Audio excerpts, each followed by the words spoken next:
forces have conducted targeted airstrikes.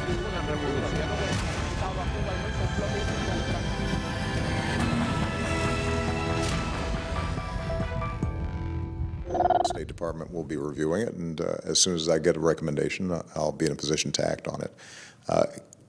Understand that the criteria is very straightforward. Is this particular country considered a state sponsor of terrorism? Not do we agree with them on everything, not whether they engage in repressive or authoritarian activities in their own country. Are you saying they haven't necessarily done anything to deserve being removed from the list, but you want to take that chance and see what happens? That's not what I'm saying. What I'm saying is I'm going to be taking a very close look at what the State Department recommends. Sin duda que ahí estamos viendo las palabras del presidente donde está diciendo claramente que la intención de la Casa Blanca es sacar a Cuba de la lista de países terroristas.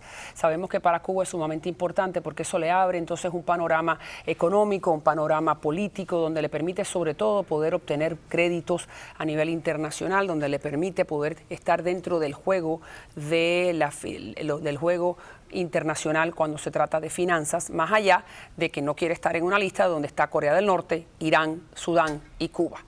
Vamos entonces a ver cuándo eso ocurre. También le damos la bienvenida al profesor Alexis Jardines, que es profesor de FIU, de investigaciones del Instituto Václav Havel, sin duda uno de los historiadores más importantes que tiene el exilio. Así que muchas gracias por estar con nosotros. Y también Eduardo Pérez Bengochea, que es fundador de Fundación Ayuda a Cuba, que está ayudando o está desde el exilio dándole apoyo a este grupo dentro de Cuba que hizo esta encuesta, una encuesta de 1.300 cubanos en 15 provincias y donde la información es muy interesante. Vamos entonces, antes de decir lo que dice la encuesta, ¿cuál es su impresión sobre encuestar a cubanos? ¿Los cubanos dicen la verdad cuando se les pregunta? Bueno, lógicamente muchos tienen miedo, ¿no? Pero todo depende de cómo se pregunte y qué tipo de pregunta se haga. Ya Eduardo explicará la estrategia que se siguió para tratar de evitar estos problemas, ¿no? Bueno, bien, vamos entonces a ver cuáles son las preguntas. Básicamente la primera pregunta, una de las más importantes, es si el cubano quiere que permanezca el partido único o quiere pluripartidismo. Y ahí está, ¿desea usted mantener en Cuba el actual sistema basado en el dominio del gobierno de la sociedad por un solo partido único? Y entonces la respuesta es, vamos a ponerla también en pantalla, donde el 28% dice que sí, el 71% dice que no. Vamos, ahí está, 71 no, el 28 dice que sí. También pide pluralidad de gobierno con elecciones libres, multipartidistas y una economía de libre mercado, en otras palabras, capitalismo y democracia y libertad. 70 sí, 30 no. ¿Qué dice usted? Esto entonces, ¿cuáles son sus impresiones sobre la encuesta? Hacía falta tantear el sentimiento del pueblo cubano. Cuba va a los foros internacionales y alega que ellos tienen el apoyo de la mayoría del pueblo y que la soberanía popular va inclusive por encima del derecho internacional. Eso es lo que plantean, de los derechos políticos y civiles y demás. Había que comprobarle de cara a la cumbre, para empezar, de que el pueblo cubano no está de acuerdo con el partido único. Muy bien, pero entonces la gran pregunta es ¿cómo es posible hacer una encuesta dentro de Cuba con el elemento del miedo que están presente?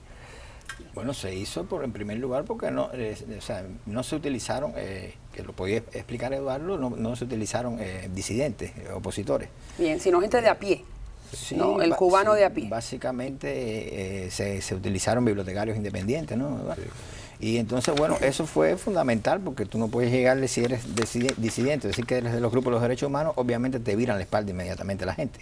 Entonces, nuevamente, son 15 municipios que conforman la provincia de La Habana, donde se encuestaron, cerca de 1.300 personas no vinculados a la oposición, y son esas dos preguntas. Dígame nuevamente, ¿cómo es que obtiene validez y cómo obtiene credibilidad esta encuesta? Primero que nada, la gente que prepara la encuesta y la llevan a cabo son profesionales, académicos, universitarios. ¿Quiénes son ellos? ¿Se puede decir? Un grupo dentro del Partido Liberal. Partido Liberal de Cuba. Sí, que tiene un vicepresidente que se llama Roberto Díaz Vázquez, que es especialista en esto. Y tiene un equipo. Roberto Díaz Vázquez, bien. Graduado de la Universidad de La Habana en los 40 años.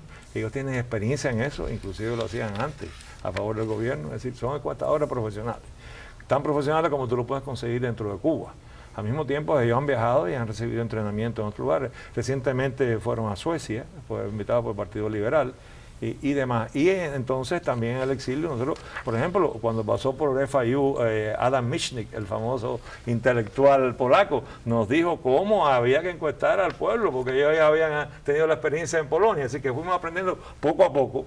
Y yo tengo una gran confianza, una pena que no podamos contar a Roberto. Bueno, estábamos señor director, teníamos en línea a Roberto Díaz Vázquez, que es el presidente del Partido Liberal de Cuba, que es este grupo que hace, uno de los miembros del... Sí. Y lo tenemos en línea, correcto, lo tenemos, Roberto, ¿cómo está usted?